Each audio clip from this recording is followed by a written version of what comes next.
കേരളം ഒരു ബി.ജെ.പിക്കാരൻ ഭരിച്ചാൽ മാത്രമല്ല നരേന്ദ്രമോദി സർക്കാർ വികസനത്തിനുള്ള വഴിയൊരുക്കുക.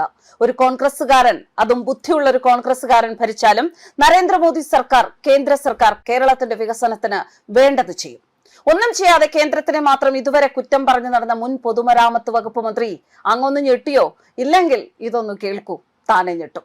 കേന്ദ്രമന്ത്രി നിതിൻ ഗഡ്കരിയുമായി ദില്ലിയിൽ നടത്തിയ ആദ്യ കൂടിക്കാഴ്ചയിലൂടെ സംസ്ഥാനത്തെ ദേശീയപാത വികസനം അടക്കമുള്ള നിരവധി പദ്ധതികൾക്ക് അംഗീകാരം. 2 തവണ പിണറായി ഭരിച്ചിട്ടും സുധാകരനോ റിയാസിനോ നേടിയെടുക്കാൻ പറ്റാത്തതാണ് ആദ്യത്തെ ഒറ്റ കൂടിക്കാഴ്ചയിൽ മുഹമ്മദ് ബഷീർ പുഷ്പം പോലെ നേടിയെടുത്തിരിക്കുന്നത്.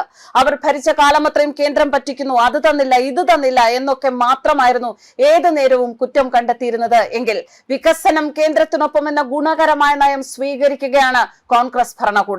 ഡബിൾ എഞ്ചിൻ സർക്കാർ ഇല്ല എങ്കിലും കേന്ദ്രത്തിനൊപ്പം നിന്നാൽ ഏത് സർക്കാരിനും വികസനം കൊണ്ടുവരാൻ സാധിക്കും എന്ന വലിയൊരു സന്ദേശം കൂടിയാണ് മുഹമ്മദ് ബഷീർ കാണിച്ചു തന്നിരിക്കുന്നത്.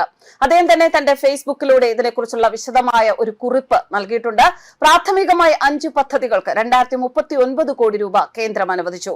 ഒന്ന്, വയനാട് ജില്ലയിലെ പെരിക്കല്ലൂരിൽ നിന്നും കർണാടകയിലുള്ള ബൈരക്കൂപ്പയിലേക്ക് കബനി നദിക്ക് കുറുകെ പാലം നിർമ്മിക്കുന്നതിനുള്ള 49 കോടി രൂപ.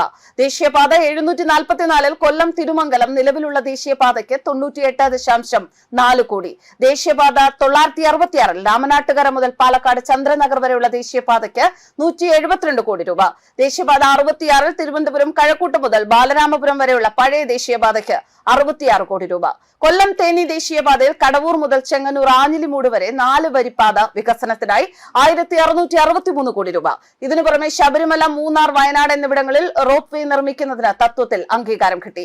ദേശീയപാത 185 അടിമാലി കുമളി ദേശീയപാതയുടെ വീതി കൂട്ടുന്ന പദ്ധതിക്ക് അനുമതി ഉടനെ ലഭ്യമാകും. കോതമംഗലം മൂവാറ്റുപുഴ ബൈപ്പാസുകളുടെ പുതുക്കിയ അലൈൻമെന്റിന്റെ അംഗീകാരം ഉടനെ ലഭിക്കും. കോഴിക്കോട് രാമനാട്ടുകര മുതൽ എയർപോർട്ട് വരെ എലിവേറ്റഡ് ഹൈവേ നിർമ്മിക്കാനുള്ള പദ്ധതിക്ക് DPR സമർപ്പിക്കാൻ ദേശീയപാത അധികൃതരോട് കേന്ദ്രമന്ത്രി നിർദ്ദേശിച്ചു.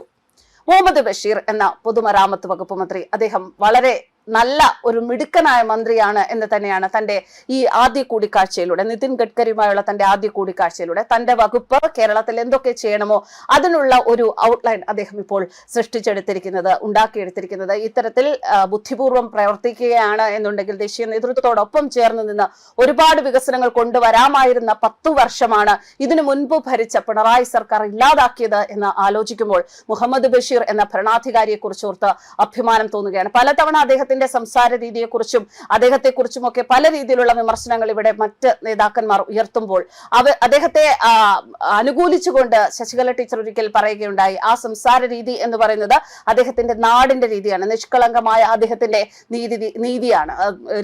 അത് ആ രീതിയിൽ തന്നെ മനസ്സിലാക്കുക. അദ്ദേഹത്തിൽ ഒരു നല്ല ഭരണാധികാരി, നല്ല പ്ലാൻഡ് ആയിട്ട് കാര്യങ്ങൾ ചെയ്യാൻ കഴിവുള്ള ഒരു ഭരണാധികാരി ഒളിഞ്ഞിരിപ്പുണ്ട് എന്ന്, അല്ലെങ്കിൽ അദ്ദേഹത്തിൽ അങ്ങനെ ഒരു ഭരണാധികാരി ഉണ്ട് എന്ന് തെളിയിപ്പിക്കുന്നത് കൂടിയാണ് അദ്ദേഹത്തിന്റെ ആദ്യ കൂടിക്കാഴ്ചയിലെ നിതിൻ ഗഡ്കരിയുമായുള്ള ഈ ആദ്യ കൂടിക്കാഴ്ചയിലൂടെ കേരളത്തിന്റെ വികസനത്തിനായി മാത്രം നേടിയെടുത്ത ഈ പദ്ധതികൾക്കുള്ള അംഗീകാരം. ന്യൂസ് ഡെസ്ക് കർമ്മ ന്യൂസ്.